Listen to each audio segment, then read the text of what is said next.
مصطفیٰ صلی اللہ تعالیٰ علیہ وسلم پر مجھے پاک پڑھنے کے شمار بازار برکات حدیث مبارکہ میں وارد ہوئے۔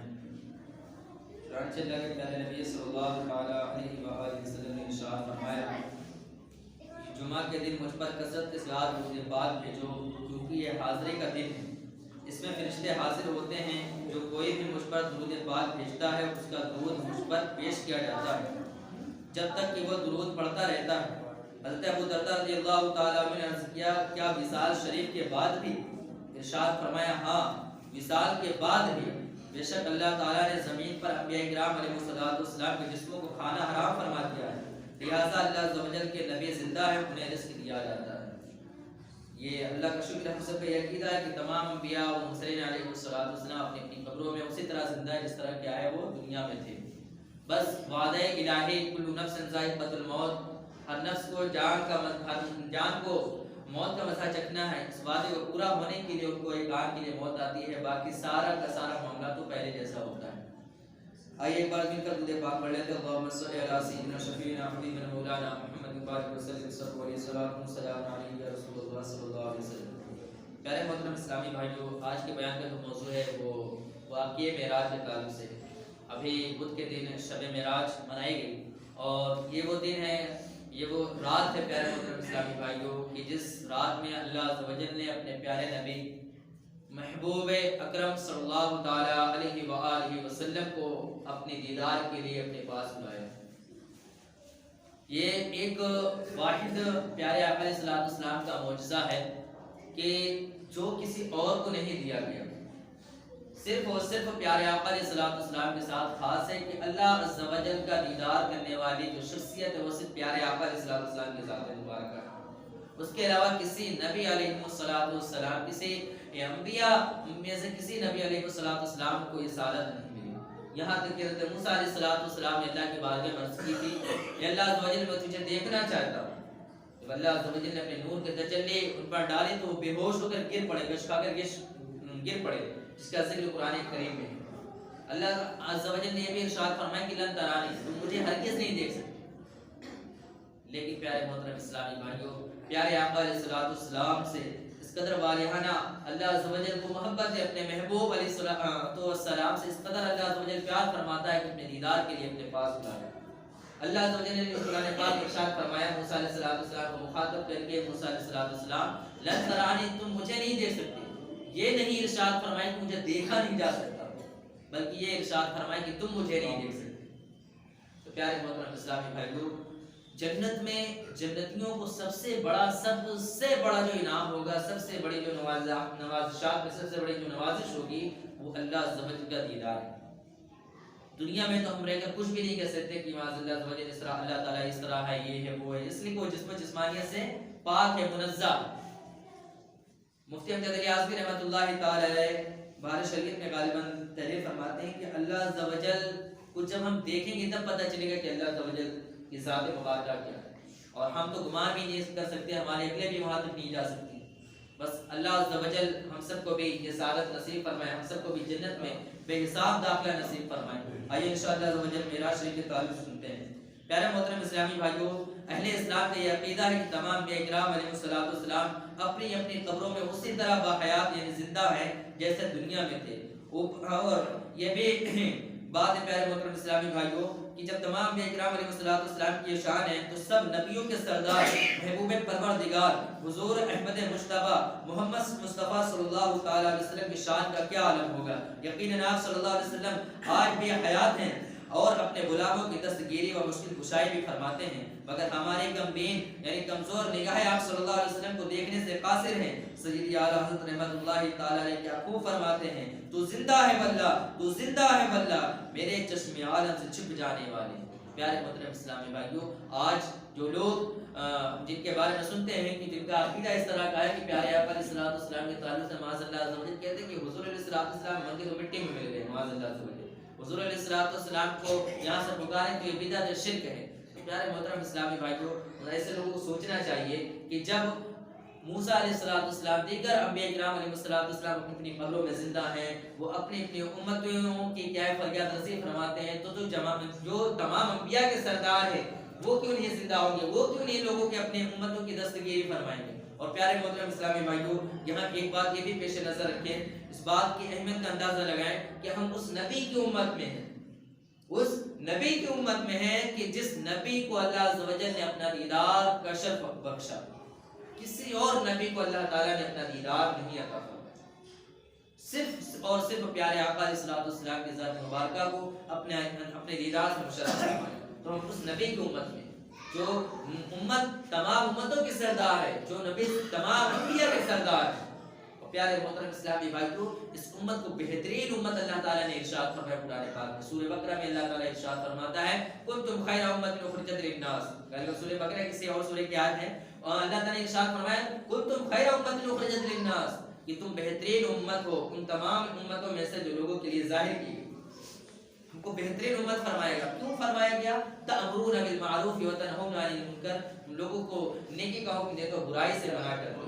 اس وجہ سے بیان فرمایا اللہ تعالیٰ نے کہ ہم کو بہترین امت فرمایا۔ لیکن آج ہمیں کہ ہمارے سامنے برائیاں ہو رہی ہوتی ہیں، ہمارے سامنے گناہ کے کام ہو رہے ہوتے ہیں، لیکن ہم اس برائی کو، اس گناہ کے کام کو روکنے کی کوشش نہیں کرتے ہیں۔ جب پیارے آقا علیہ الصلوۃ والسلام نے اپنی نبوت اور رسالت کا اعلان فرمایا تھا اور لوگوں کو خدا عز و جل کی عبادت کی طرف بلانا شروع فرمایا تھا، تب سے شرک و کفر کی فضاؤں میں پروان چڑھنے والے لوگ آپ صلی اللہ علیہ وسلم کی جان کے دشمن ہو گئے تھے۔ حالانکہ آپ صلی اللہ علیہ وسلم کی مبارک حیات کا ہر باب کا ہر ورق ان کے سامنے تھا، جو شبنم سے زیادہ پاکیزہ، پھول سے زیادہ شگفتہ، آفتاب و مہتاب سے زیادہ روشن اور چمکدار، اور ظاہری و باطنی ہر قسم کے عیب و برائی سے پاک تھا۔ اس کے باوجود آپ صلی اللہ علیہ وسلم کو جھٹلانے لگے۔ نبوت کی روشن نشانیاں دیکھ کر جب لاجواب ہو جاتے اور کچھ بن نہیں پڑتا تو انہیں سحر و جادوگری قرار دیتے، ارے یہ تو جادو کرنے والے ہیں، یہ جو معجزہ دکھاتے ہیں معجزہ نہیں ہے، یہ کوئی کرامت نہیں ہے، معجزہ نہیں ہے، بلکہ یہ تو جادو ہے، یہ کہتے تھے کفار عرب۔ تو پیارے محترم اسلامی بھائیوں، تکالیف و مصائب کے پہاڑ حضور علیہ السلام تک توڑ ڈالے گئے اور طعن و تشنیع کا بازار خوب گرم کیا گیا۔ ان تمام مظالم میں اس وقت اور اضافہ ہو گیا جب نبوت کے اعلان کے 10ویں سال آپ صلی اللہ علیہ وسلم کی چچا ابو طالب اور اس کے کچھ روز بعد ام المؤمنین حضرت سیدتنا خدیجہ کبریٰ رضی اللہ تعالی عنہا کا انتقال ہو گیا۔ رحمت عالم صلی اللہ علیہ وسلم نے ان تمام رکاوٹوں کے باوجود اسلام کی دعوت کو روکا نہیں، بلکہ اور لوگوں کو کفر و شرک سے روکتے رہے۔ اور اس نازک دور میں جو کوئی بھی آپ صلی اللہ علیہ وسلم کی دعوت کو قبول کر کے اسلام سے مشرف ہوتا، کفار کے جور و ستم کا نشانہ بن جاتا۔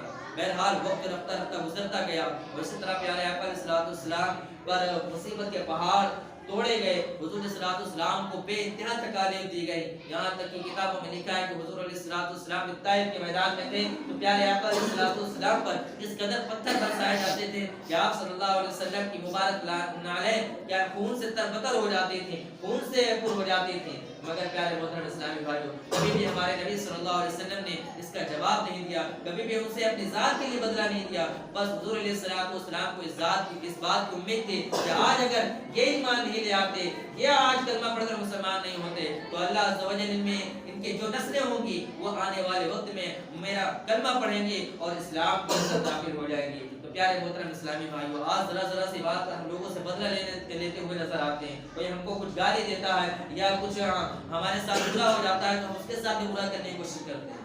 پیارے محترم اسلامی بھائیوں، جس نبی کی امت میں ہے اس نبی نے کبھی پیٹ کا جواب پتھر سے نہیں دیا، کبھی کسی سے اپنی ذات کے لیے انتقام نہیں لیا بلکہ معاف فرما دیا۔ لیکن آج ہم اسی نبی کی امت میں ہیں اور اسی نبی کی امتی ہونے کا دعویٰ بھی کرتے ہیں اور کہتے ہیں حضور کی امت میں، حضور کا نام لینے والے ہیں، لیکن آج لوگوں سے بدلہ لیتے ہوئے نظر آتے ہیں، لوگوں کو تکالیف دیتے ہوئے نظر آتے ہیں۔ معاف کرنا چاہیے پیارے محترم اسلامی بھائیوں۔ تو پیارے محترم اسلامی بھائیوں، اللہ عز و جل نے قرآن پاک میں شب معراج کے تعلق سے بھی اس کا ذکر فرمایا ہے کہ جب اللہ عز و جل نے اپنے محبوب صلی اللہ علیہ وسلم کو اپنی بارگاہ میں بلایا، اللہ عز و جل پارہ 15 سورہ بنی اسرائیل کی آیت نمبر 1 میں ارشاد فرماتا ہے سبحان الذی اسری بعبدہ لیلا من المسجد الحرام الى المسجد الاقصى بارکنا حولہ لنریہ من آیاتنا انہ هو السمیع البصیر۔ ترجمہ کنزل ایمان، اللہ تعالیٰ ارشاد فرماتا ہے پاکی ہے اسے جو راتوں رات اپنے بندے کو لے گیا مسجد حرام یعنی خانہ کعبہ سے مسجد اقصی یعنی بیت المقدس تک، جس کے ارد گرد ہم نے برکت رکھی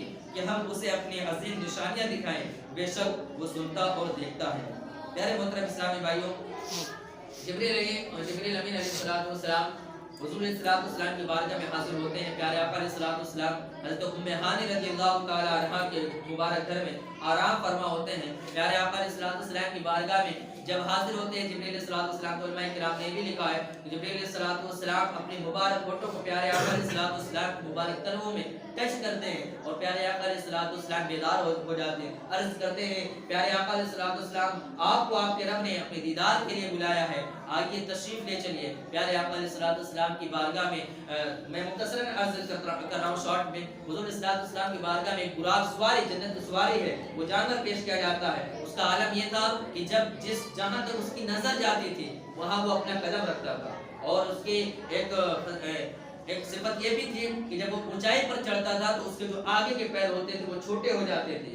اب جب وہ اونچائی سے اترتا تھا تو اس کا الٹا ہو جاتا تھا, یعنی آگے کا پیر بڑا ہو جاتا تھا اور پیچھے کے پیر کیا چھوٹے ہو جاتے, لیول میں رہتے تھے, لیول میں وہ جانور رہتا تھا. پھر جب حضور صلی اللہ علیہ وسلم جب اس پر تشریف لے جانے لگے تو وہ جو جانور تھا براق وہ بہت مچلنے لگا اور بہت زیادہ کودنے لگا. تو جبریل علیہ السلام نے اس کو مطلب وہ کیا, آرام دیا اس کو اور فرمایا کہ تم پر اللہ کے نبی علیہ السلام سوار ہونے جا رہے ہیں. پھر اس کے بعد حضور علیہ السلام کو پیارے آقا علیہ السلام جبریل علیہ السلام فرشتوں کے جمعے میں خانہ کعبہ سے لے کر بیت المقدس لے کر آئے, یعنی کہ فلسطین جہاں پر اپنی مسجد اقصیٰ ہے, اور اس کا فاصلہ تقریباً بیان کیا گیا ہے 1250 کلومیٹر کا فاصلہ ہے یہ. اور یہ جو سفر طے ہوا سفر معراج, یہ پیارے محترم اسلامی بھائیوں اس کے بارے میں آتا یہ ہے کہ جب پیارے آقا علیہ السلام اپنے رب کا دیدار کر کے آئے تو جو دروازے کی کنڈی تھی نا وہ بھی ہل رہی تھی.